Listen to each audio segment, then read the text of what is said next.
Segi did not reach double figures in their previous game. That's only the second time in this conference that it happened, as Jude Garcia detonated from the left pin. No problem, of course, for Jude Garcia with that high ball set from Marcus Peon. It is 3 serving 2. 1-2 play for VNS, read by Ishbal Borosa. Tough set there by Glorioso. And here's the counter.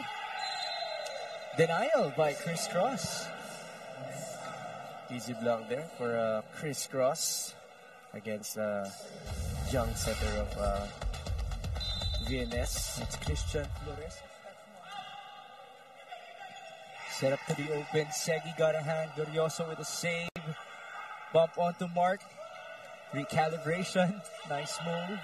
Bit of a scramble force. Now it's a chance for Chris Cross. Almendras. Garcia soars. No point. Longest rally so far. Onto the quick. Espejo there to save it. He gets it back. Mark off speed there. Floresca back set. D-ball. And that is blocked by Jude Garcia. Longest rally so far.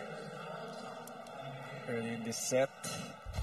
Kita natin yung mga simpleng digs doon, no, sa likod nitong si Casey Culapa. Nabubuhay pa rin yung bola. And